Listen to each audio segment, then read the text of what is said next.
My sister's kids sent me their Christmas wish list: a $3,200 drone, a PS6, 2 iPhones, and cash for future tattoos. I asked if it was a joke. She scoffed. Don't be cheap. You're the rich uncle. I just smiled. On Christmas morning, a truck pulled up with 12 massive boxes. The movers gave my sister a sealed envelope. It wasn't a card. It was a step-by-step instruction. 10 minutes later, her kids were speechless. I thought I was the steady one, the rock my family leaned on. But Christmas changed everything, when a single text message revealed just how much they really thought of me. Not as a brother, but as an ATM with a pulse, and that hit me harder than any code blue. Asterisk asterisk, my name's Andrew. I'm 34, an emergency physician. And if you ask anyone in my family, I'm the steady one. I work nights, survive on terrible coffee, and always have a fresh pair of scrubs in my trunk because, trust me, life doesn't send a memo before it decides to unravel. I'm the older brother, the quiet son, the one who picks up the phone at 2 a.m. and says, I'm on my way, even if I've just finished a brutal 12-hour shift. In our house, everyone had a role. Mine, reliable. My sister, Melissa, she was the free spirit with expensive taste. Mom called it charm. Dad called it a phase. 19 years later, that phase was still going strong. We were never rich. Dad had to retire early after a back injury, and Mom stretched coupons until the paper practically tore. I worked extra shifts all through med school, wiring money home more times than I can count. Back then, it didn't feel like a sacrifice. It just felt inevitable, like gravity. Someone had to pay the light bill. Someone had to be the adult. That someone was always me. Now, I rent a small townhouse near the hospital, drive a 7-year-old sedan with a cracked taillight, and my only plant, Lucky, refuses to die, probably out of sheer pity. My vacations are usually 2 short days wedged between brutal schedule swaps. Patients know me as Doctor. My family just knows me as Andrew. But really, it always felt like they knew me as the solution. The real turning point started the week before Christmas. I was charting at 10:03 a.m. when my phone started buzzing, 20 times in a minute. It was a group text. Melissa's kids, 11 and 14, had sent me a Christmas list. Not just a list, a manifesto. Hey, Uncle Andrew. It read, here's our Christmas list so Mom doesn't forget. A $3,200 drone, the one with cinematic mode. A PS6, 2 iPhones, we'll trade our old ones in. Cash for future tattoos, LOL. And some clothes, size list attached. Thanks. Love you. I just stared at the numbers. Read it again. Counting zeros like a nurse counts pills after a shift. My thumb hovered, then I typed, is this a joke? And flipped my phone face down. It buzzed again. Melissa's name flashed. Don't be cheap. You're the rich uncle. The clock read 10:06 a.m. Monitors beeped around me. 2 rooms down. A kid coughed so hard a nurse went running. I felt that old, familiar pull to just say nothing. To find a way. To just fix it. But something was different this time. I didn't answer. I just put my phone back in my pocket and went to check on a blood pressure that wouldn't stabilize. 2 days later, I was at my parents' house, dropping off soup and batteries because their smoke alarm had been chirping for a week. Melissa was there, perched at the kitchen table, scrolling on her phone, not even looking up. Did you see the list? She asked flat. Yeah, I said, trying to sound neutral. You're a doctor, she said, finally glancing up. It's not like you can't afford it. Dad just clinked his mug, studying the table like it held answers to a test he hadn't prepared for. Mom meticulously cut an apple. The small sounds felt deafening. I didn't argue. I didn't try to explain billable hours, or my crushing medical school loans, or why I still prep my own lunches in bulk. I just said I saw it, and went to replace the battery. I wish I could say I forgot about it. I couldn't. That night, trying to sleep, that sentence just looped on my ceiling like a terrible ticker tape. Don't be cheap. You're the rich uncle. Here's what you need to understand. I wasn't born with a white coat. I earned it, one slow, unglamorous shift at a time. My first semester of med school, I worked as a tech on weekends and cleaned an office 3 nights a week. I learned to nap in elevators and study in line at the pharmacy. I missed birthdays, barbecues, the entire concept of a Sunday. When I finally matched, I cried, alone, in a parking lot. Then I went to work, because my shift started at 6 a.m. When Dad's back went out, I sent $300 a month. When Mom's car needed a new transmission, I put it on my credit card and paid it off in 6 months. When Melissa's rent was 5 days late because payroll messed up, I transferred $850 with a note that said, pay me when you can. She never did. I never reminded her. You're a good brother, Mom would say, always sounding like a compliment and a request in one breath. Family looks out for each other, Dad would add, pointed but vague. That's how guilt usually sounds. Melissa learned the rhythm. She'd call, always starting with a story. A landlord who hated single moms, a teacher who singled out her son, a school trip fee due by tomorrow. Tomorrow. Always urgent. I'd be in the trauma bay, rinsing someone else's blood off my hands, and Melissa would be crying quietly into the phone. It's just, you know how it is, Drew. You've always been the strong one. Strong is a word people use when they mean useful. The tally in my notes app reads like a ledger I never meant to keep.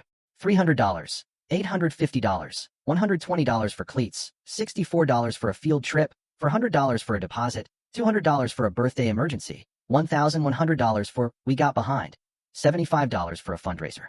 47 entries over 6 years. The totals make me lightheaded in a way caffeine can't fix. But it wasn't just money. It was time. Melissa doesn't drive on the freeway because people merge recklessly. So I drove soccer practice, pediatric appointments, one time a last-minute orthodontist visit because she forgot.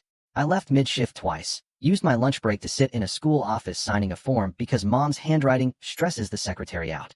I sat through 2 musicals where my nephew had 3 lines, and my name wasn't even in the program. I was fine with it. I just wanted them to be okay.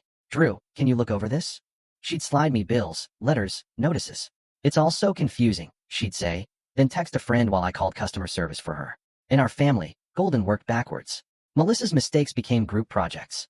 My wins disappeared into silence. When I was chief resident, Dad shook my hand like he was meeting a neighbor. When Melissa got a job at a boutique for 3 weeks, we had cake. Boundaries were optional, until they were my boundaries. The first time I said no was about a car. Melissa had traded in a perfectly fine sedan for a shiny SUV with a monthly payment that made me blink. 2 months later, she called. They're threatening to take it. I just need a bridge. How much? I asked, my voice flat. Only $1,100, she said, like only wasn't a giant red flag on fire. I can't, I said. Silence. Wow, she finally said. Okay, I see how it is. 2 hours later, Mom called. Sweetie, your sister is crying. I'm at work, I said. We are all at work, she said, and I could hear the script turning pages in her mind. You know she relies on you. I know, I said. That's part of the problem. It didn't stop. It just changed shape. Fewer requests for one-off payments. More assumptions that I'd just cover this month. Just until the refund hits. Just until tax season. If I hesitated, I got the same line, verbatim, copied and pasted by blood. Don't be petty. Family helps. Then there was the nickname. It started as a joke from my cousin at Thanksgiving, Doc Moneybags. Everyone laughed. It stuck. It became a handle, a tag on every conversation. Doc Moneybags is here. Doc Moneybags can probably get it. Ask Doc Moneybags. They meant it sweetly, the way people mean sugar when they say it's just a sprinkle. I smiled. I brought pies. I left with less than I came with. By December, I was tired. Bone deep tired. The kind of tired you can't nap off. Melissa's wish list hit me on a night when a teenager coded twice and lived. I had his mother's voice still echoing in my ears when I read cash for future tattoos. I wasn't offended by tattoos. I was offended by the math. I typed, is this a joke? And Melissa answered with the sentence that finally gave shape to my exhaustion. Don't be cheap. You're the rich uncle. There's a quiet moment after an insult where you wonder if you imagined it. I didn't. The message sat there, blue bubble and 3 dots, then nothing. I put my phone away and went back to a room where a kid was breathing. And I was grateful for that. The next day at lunch, I called Melissa.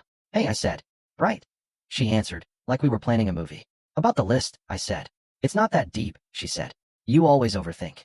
I can't buy all that, I stated clearly. You won't or you can't, she shot back, like those were the only 2 settings I came with. I won't, I said. She laughed.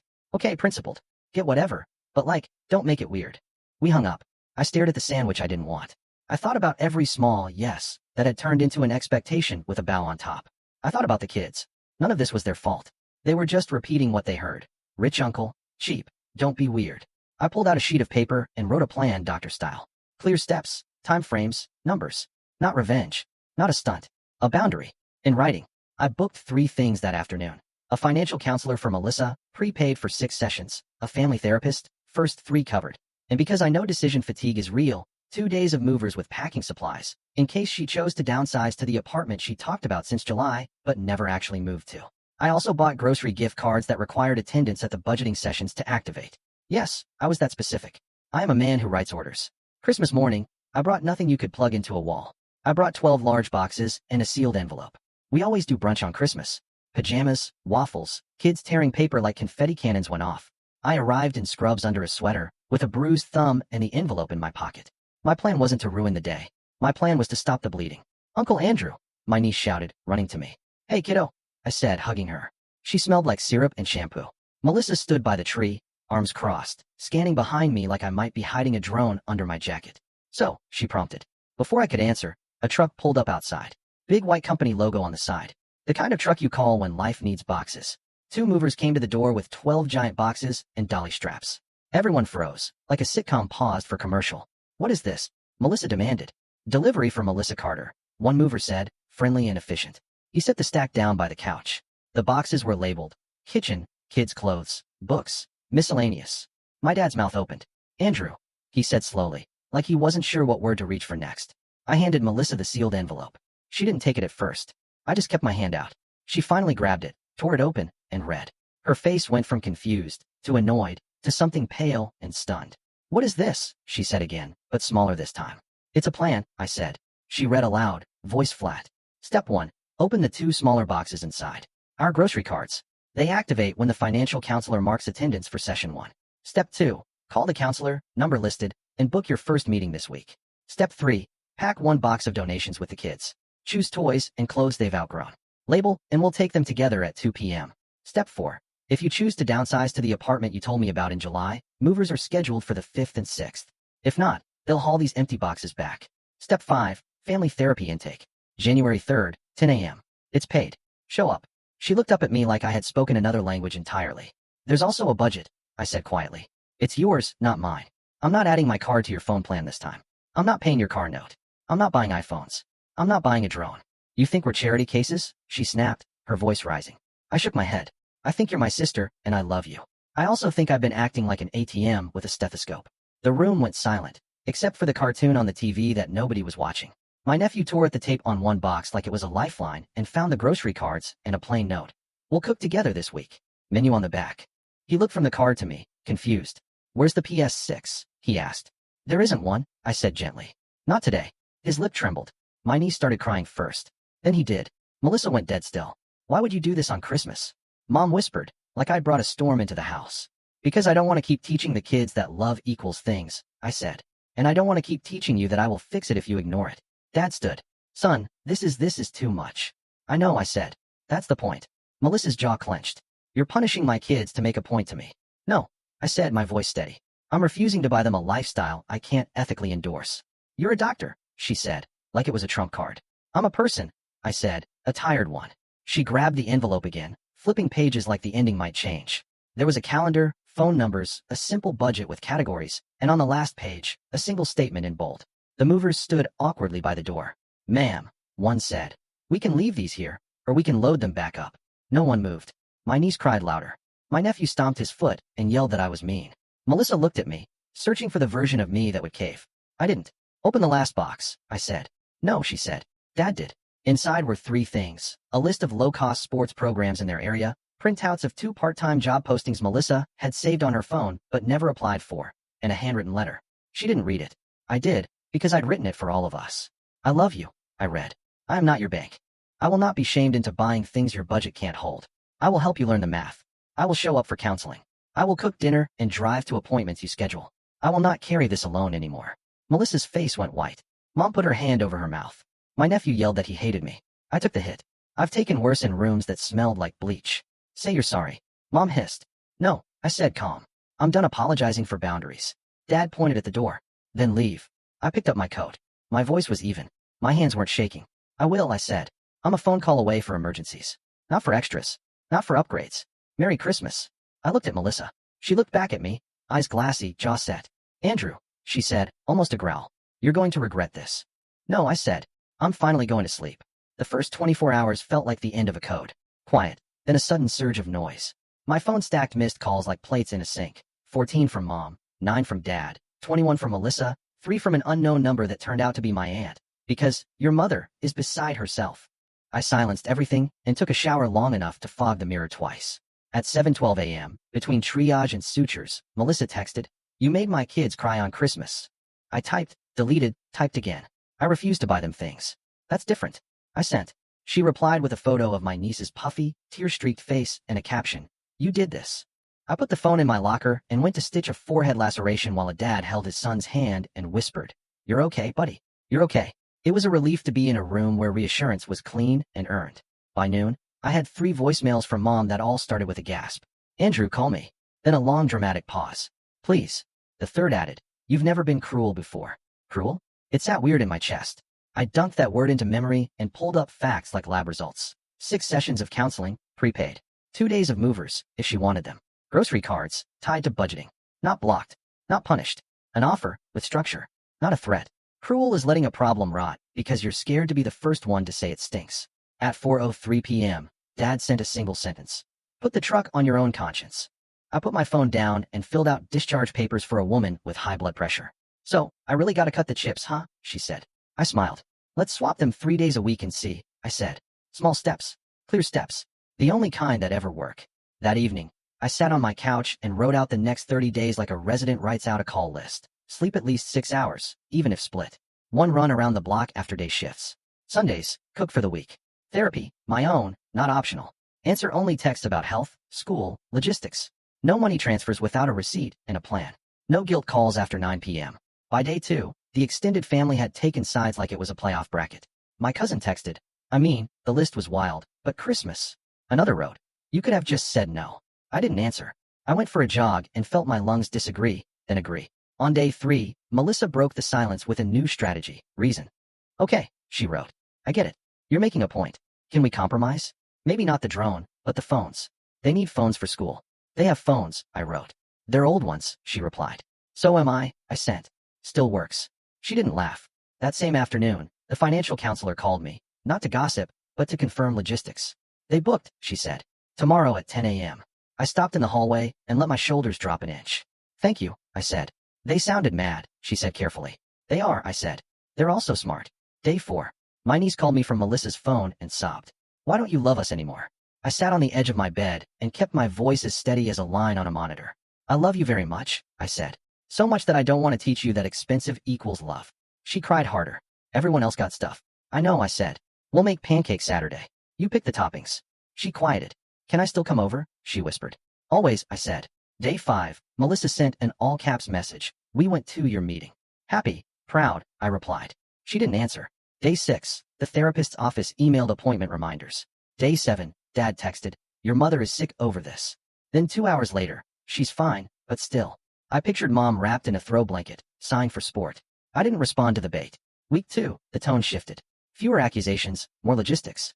Little texts like, do you still have the number for the dentist that takes Saturday appointments? And what is the difference between data and Wi-Fi? And do I have to tip movers? I answered those. Clear, simple, practical. I didn't send money. Not once. I also started saying a new sentence I'd never practiced out loud. That's not something I can do. It felt like a tight shoe at first, then like a shoe that actually fits. On Wednesday of week 2, a photo arrived from Melissa. 3 labeled boxes, stacked against a wall. Kids pick toys to donate, she wrote, like it cost her a tooth. Proud, I said again. I can come Saturday, she replied, a single initial. For Melissa, that was a truce flag. Saturday morning, I loaded my car with grocery staples and the kind of snacks that don't explode into fights. We went to the donation center together. My nephew clung to 2 action figures, then put one back without crying. Progress is sometimes just one finger loosening its grip. In the car, he asked, why can't we have better phones? You can't, I said. When you save half, I'll match half for birthdays if you bring me a budget. What's a budget? He asked. It's a plan in numbers, I said. Like a map. He nodded, like a kid nods when they're pretending to get it, and maybe actually do. In therapy that week, I said the words out loud to a stranger with kind eyes. I'm tired of being used. She nodded and said, say it again without apologizing. I'm tired of being used, I repeated. How do you know you're being used? She asked.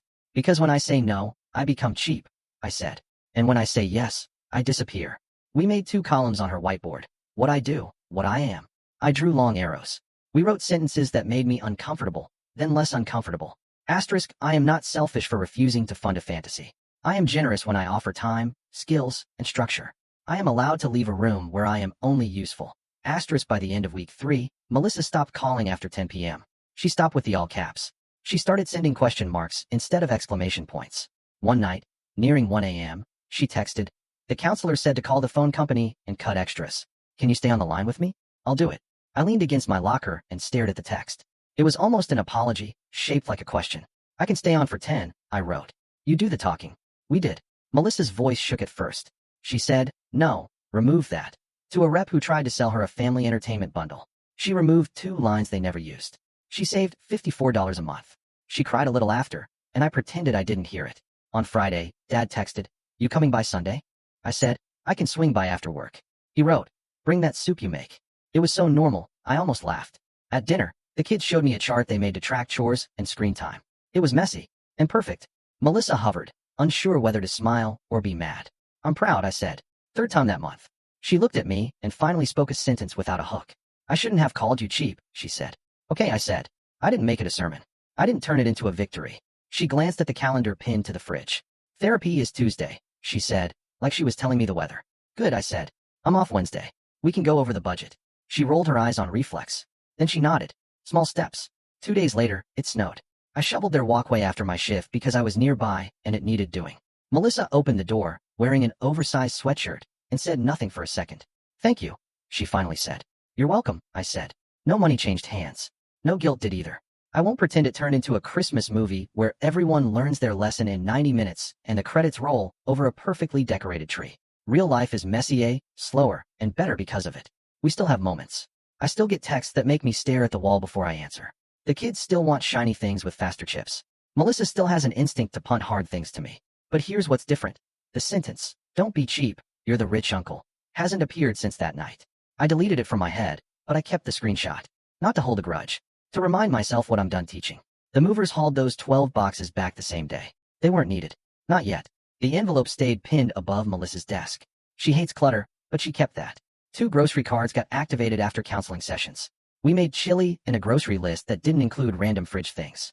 My nephew brought me a crudely drawn budget that said, phone fund, $18/400. I matched $18 on his birthday because he kept his side of the bargain. My niece started a pancake jar.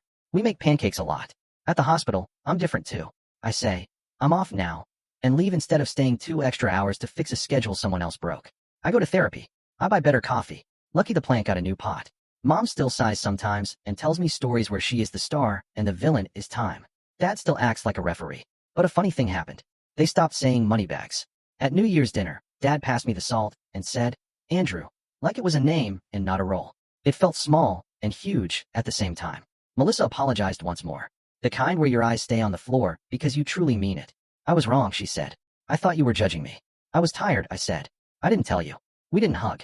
We just stood in a kitchen where the smoke alarm didn't chirp because I had already changed the battery, and she had written batteries, January, on a calendar.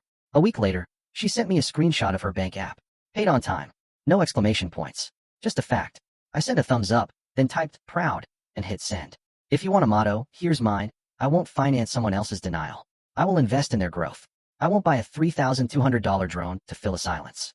I will sit in the silence with you until it tells the truth. I won't be the rich uncle. I'll be the steady one. The one who shows up and says no, when no is the only real help left. I hear my name a lot at work. Doctor, in 100 different voices. The best days are when I can walk into a room, look a worried parent in the eyes, and say, we've got a plan. That's all I did at Christmas. I wrote a plan, and I put my name on the envelope. They cried. She went pale.